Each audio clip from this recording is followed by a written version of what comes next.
Hi, this is Dr. Michael Bardot, and welcome back to our lecture series on the ancient Greeks. This lecture will cover the so-called Golden Age of Greece, and we'll start up basically where we left off when we were discussing the period of the Greek history we call the Dark Ages. And so just to kind of recap, from the period of about 1100 to 800, Greece entered into a period where we do not have the survival of written records, so we don't know exactly what was going on. But what we can tell you is that there was a significant amount of change that took place in that period. We went into the Dark Ages with what we call Mycenaean civilization, palace civilization, with regional city-state governments with monarchies. And what we came out of in terms of the Golden Age was a brand new political system, still based upon that city-state organization, but with a much dramatically either reduced or completely removed monarchical structure. And so, going into the classical age of Greece, we talk about the rise of the polis, and polis is the Greek word for city. And one particular change that took place, which would revolutionize both politics and military structure in Greece, was the so-called Hoplite Revolution. Now, the Hoplite Revolution refers to the use of a foot soldier or an infantry-based soldier called a hoplite. Now, this hoplite would have been wearing basically leather armor, so it would have been light armor. Primary weapon would have been a javelin or a spear, and the secondary weapon would have been a short sword, and then, of course, a defensive weapon in the form of a shield. Now, this Hoplite Revolution signifies a complete transformation of the military structure of Greece. And with this military transformation came a social transformation as well. And so what we see is the outcome or the effects of this military innovation is we see an increase in terms of political activity or citizenship within the Greek city-states. And by the term citizenship, we're basically meaning a highly specialized political science term, meaning that as a citizen, people had not only a responsibility to defend their state, but they also enjoyed certain basic fundamental rights. Included in these rights were the right to vote and the right to actually shape the political government of their city-state. And so basically coming out of the year 800, most of the Greek city-states either completely removed their monarchy or definitely had a monarchy that was little more than a general or basically the head of the state as an executor, but not wielding the traditional power we would associate with a monarchy or with the king or queen. Now, because of this social change, we have a broad spectrum of how this social transformation took place and how it kind of basically played itself out. To that end, in terms of taking a look at the Golden Age of Greece, we're going to take a look at primarily two city-states in Greece that kind of form, if you will, bookends for that evolution. The first state we're going to take a look at is Sparta. Now, Sparta, which was located, let me move my dialog box. Sparta, which was located here on the Peloponnesus, basically had enjoyed a fairly basic agricultural economy. Coming out of the Dark Ages, they began a system of expansion in terms of wars against their neighbors, fellow Greeks, and conquering these other Greeks, they enslaved a large portion of the neighbors around them. As time went on, this slave population began to get so large that the Spartans basically had to make a choice. They either had to release slaves and basically reduce the slave population in their state, or, according to their king Lycurgus, they could adopt a more strict, very controlled societal model that would enable the Spartans to continue to kind of control this slave population through both fear and military preparedness. And to that end, the Spartans, as a people, they voted to adopt this more stringent society or societal model we call the Lycurgan reform. Now, very simply put, what the Spartans did is they got rid of their classes. They got rid of their economy in the sense of basically becoming workers.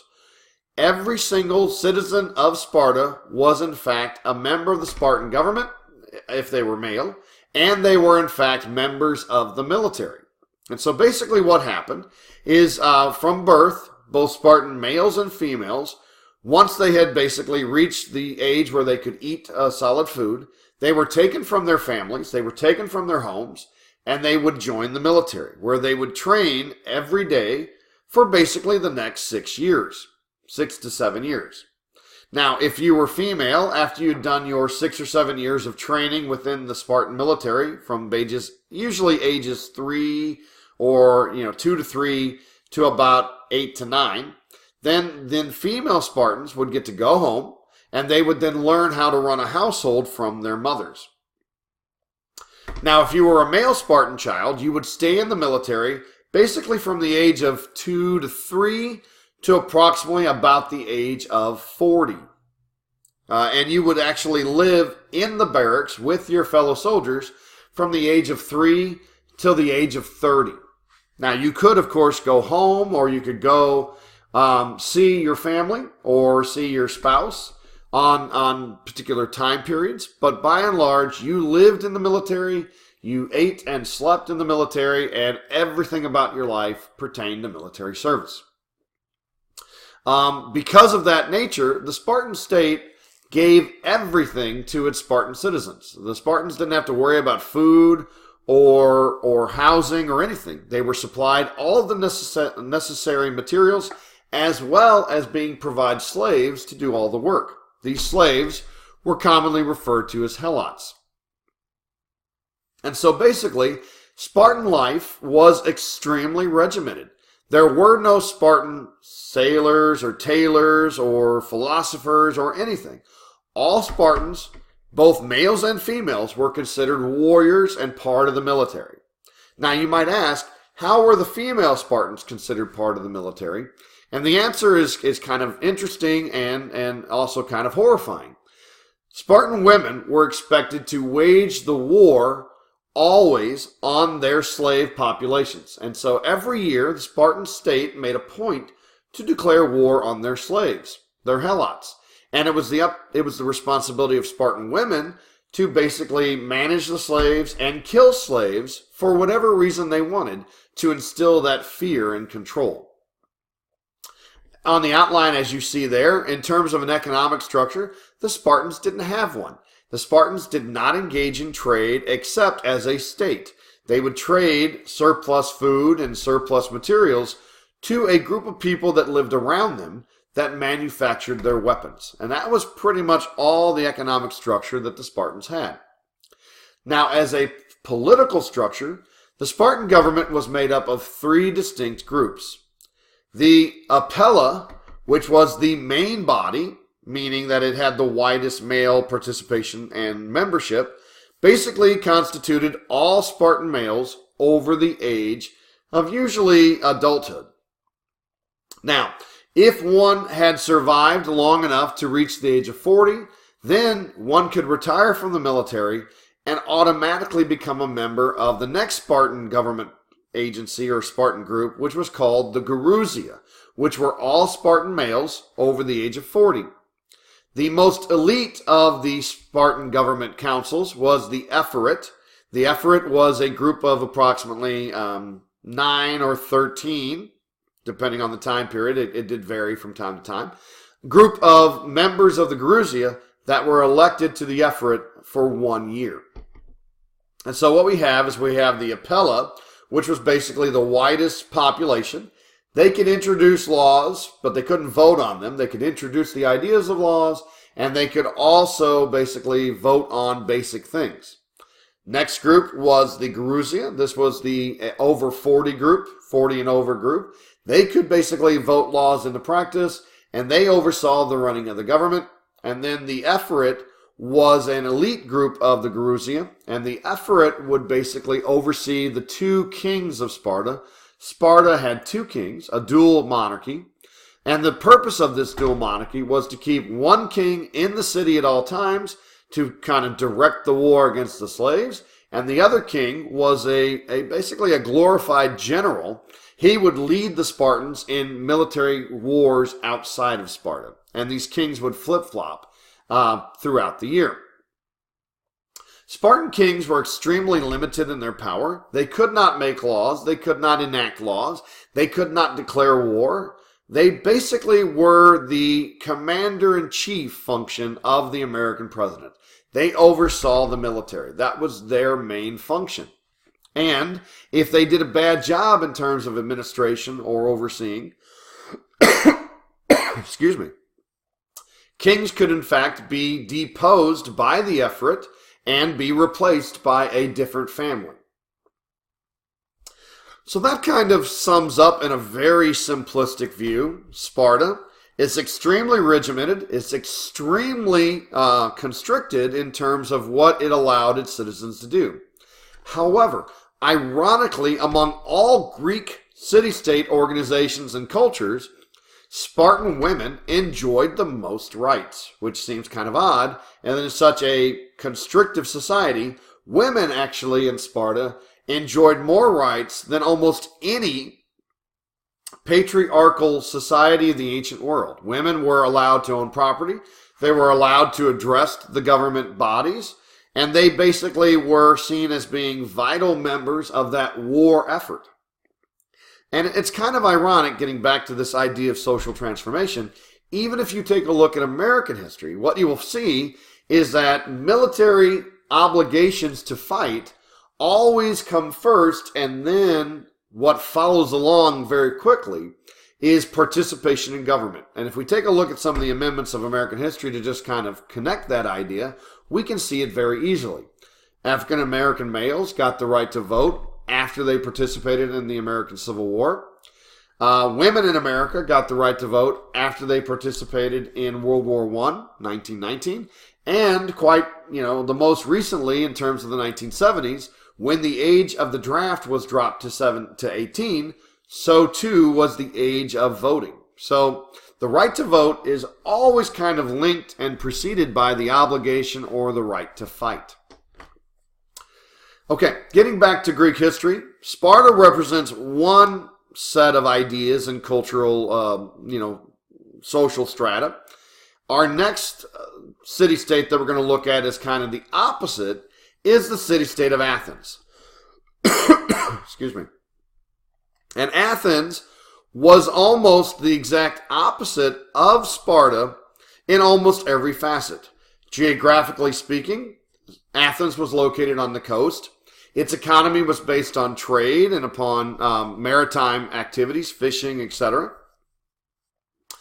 Athens came out of the Golden Age out of the Dark Age, excuse me. They came out of the Dark Ages without a king. They had completely abandoned that monarchical structure.